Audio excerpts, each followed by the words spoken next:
another increase in the debt ceiling.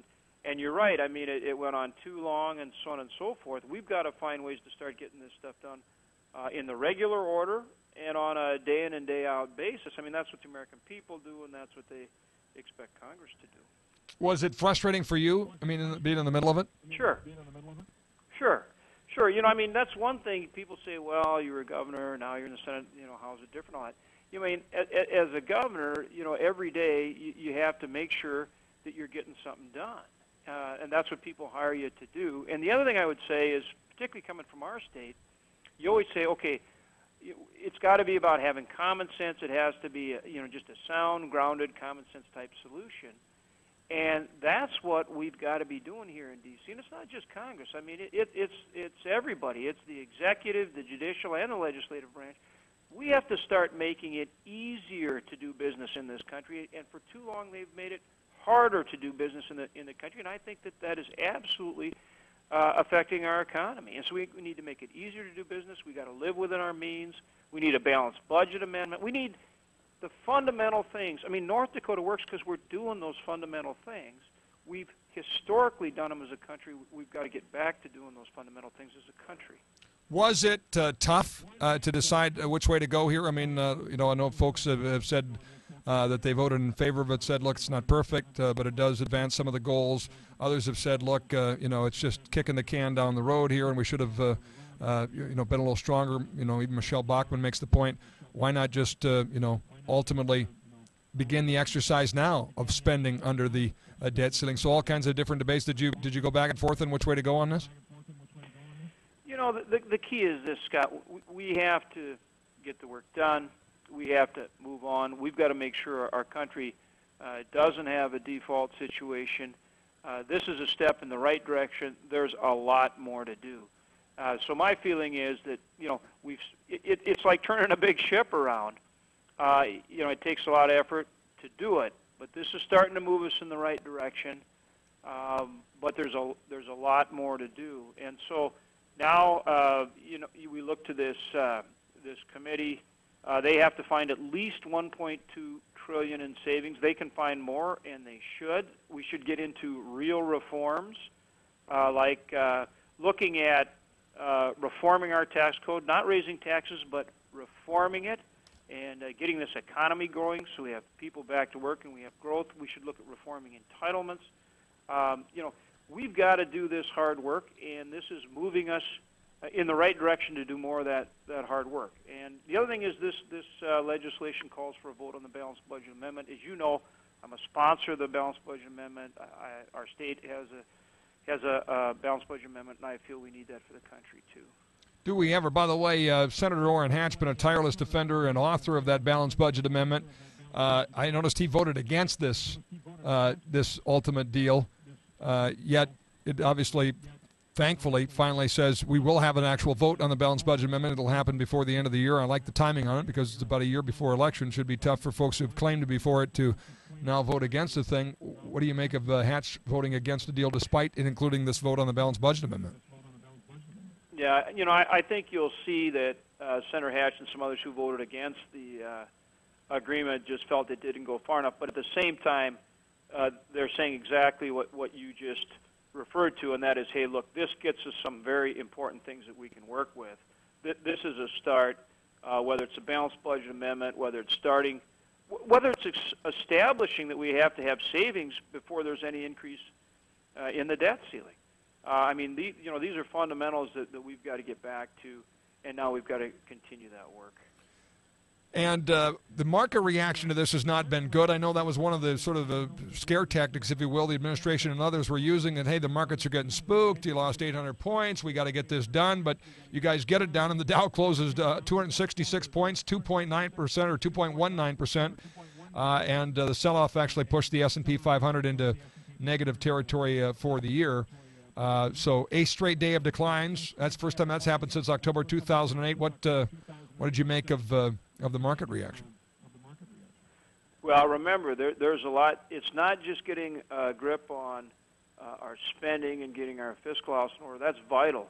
But at the same time, we've got to create an environment that encourages private investment and gets job creation going and gets this economy going. And that's, again, when you look at the administration and their approach, they're going the wrong way. You saw that in the second quarter GDP numbers, 1.3%. That's anemic. First quarter GDP was 0.4%. And so, look, we have got to create legal tax and regulatory certainty. We've got to cut through the regulatory blizzard that's coming out of here. We've got to put these fundamental pro-jobs, pro-growth, pro-business approach in place, like we did in North Dakota, to get the economy going. I really think that's what you see the market reacting to, is that we have got to get to these fundamental concepts in terms of our tax policy, the regulatory approach, and those kind of things, in addition to controlling spending, in order to get the economy going and get people back to work. If you could have crafted this thing, 100% yourself and brought members along, rather than having to, work with this back and forth in the White House and, the Senate Democrats and folks obviously philosophically are in a very different place, what would the Hoeven plan have looked like to address this debt ceiling issue? Well, again, I think we've got to do a lot more, and it can't be, we have got to do more to get a grip on spending, live within our means, get a balanced budget amendment in place so that we know not only now but for the future we're going to continue to live within our means.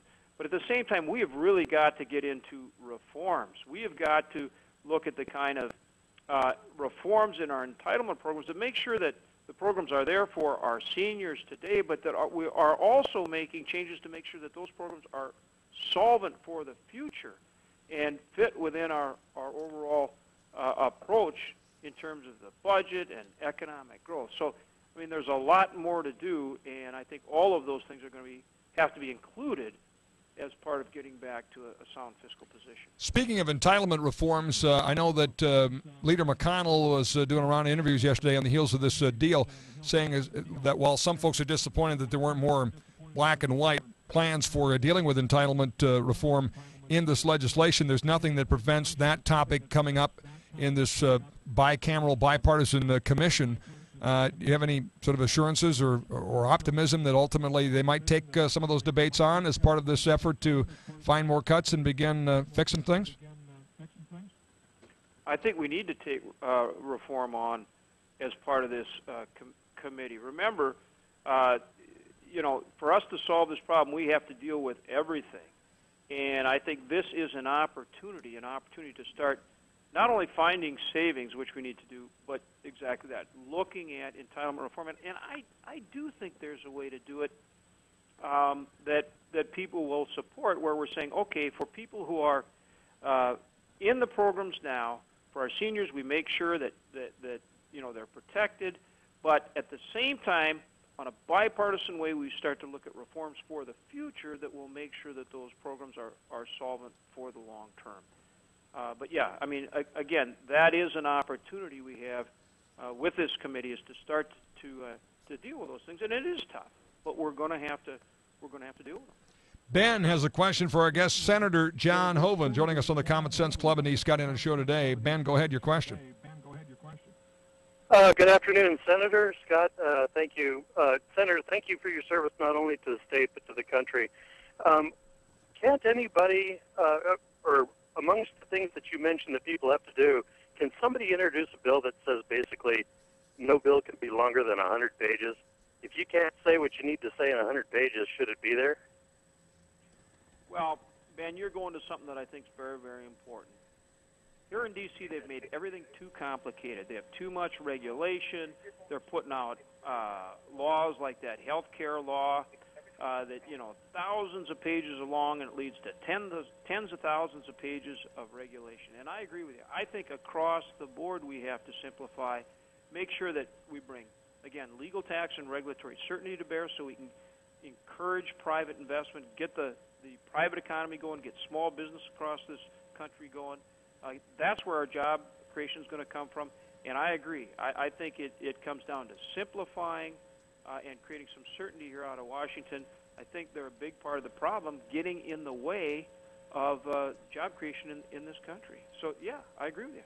We've got to find ways to simplify across this board, whether it's for the legislation, the regulation, all of it. Appreciate the call, Ben. Thanks a bunch. Kindly. You bet. Take care. 855-200-1776. By the way, Do you keep track of your calls on this particular issue, for instance, where North Dakotans calling and giving you any kind of advice or saying, vote for it, vote against it? What kind of tally do you keep, and what sense did you get from North Dakotans on this particular deal?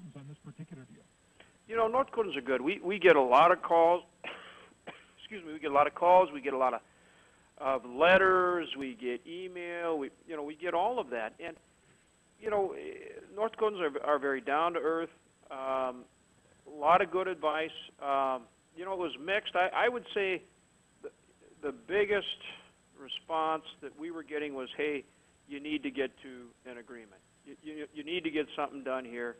And obviously that was my feeling too, is that we needed to get to an agreement. We needed to emphasize some of the things that we've already talked about, getting real savings, getting real reductions, making sure that we find ways to advance the cause of getting a balanced budget amendment moving forward, trying to create a forum where we can truly get some of these reforms like we've tried to do with the committee. So I think in general, the sense, if I had to give you a sense of it, was, get something done. And we were talking to a lot of folks, getting some emails, some calls from folks enormously frustrated. As you mentioned, you were and everybody sort of is. But mainly that, hey, we didn't send Republicans there to just, take a little bite out of a really big problem with a $14 trillion debt and everything this country faces. The economy is stagnant right now, largely because of this debt and deficit problem. The economy just slogging along. What do you tell folks who are really mad that the Republicans, who have at least the House and an increased majority in the Senate, haven't done enough with this deal to take on the problem? Well, I think you tell them, look, we're moving in the right direction. There's a lot more to do. And point out that, that this is the first time look, I've been here all of 6 months, and now for the first time we actually got reductions that equal or exceed any increase in the debt ceiling, and before they were just raising the debt ceiling. We've got now a committee that has to bring back a result before the end of the year for an up or down vote in the House and the Senate that not only can go to finding savings but also reforms. We forced a vote on the balanced budget amendment. I didn't think we were going to get it all at once, and we didn't. The reality is we're going to have to stay after this, and there is more work to do. And so that's what I tell them. It's just like being governor. You have to stay at it every day and have a constant vision and a view, and work to get as much done as you can. Do you want to be on that committee to help make some of those tough decisions? Well, we'll see. We'll see. No question it'll be challenging, but the good news is they have to come back before the end of the year and straight up or down vote. And I think it does focus Congress and administration and everyone else on the tough challenges that we need to deal with to get our financial house in order and help move the country forward. Most folks I've heard are confident that there will not be a recommendation for tax increases out of that committee, largely because the baseline that's used assumes the expiration of the Bush tax cuts, so any tax revenue above that would have to be in addition to the Bush tax cuts allowing, which this bill doesn't address, but that's the baseline they're using. So in this case, the baseline is our friend, in that it'd be very difficult for them to get additional tax hikes through for that. You share confidence that whatever this committee comes out with, it won't be tax hikes? I think that's the case as you've described it. I think that what we have to work on is how we do tax reform in a way that encourages economic growth, and that your revenues come from economic growth. At the same time that you get the economy going and you get people back to work, that's where your revenues come from. And so anything we can do in terms of tax reform that promotes economic growth, then it's your economic growth is what produces your revenue at the same time that we prioritize and do a better job of controlling spending. Senator John Hoeven with an update. Thank you, sir. Appreciate your time, and good luck and keep fighting those battles.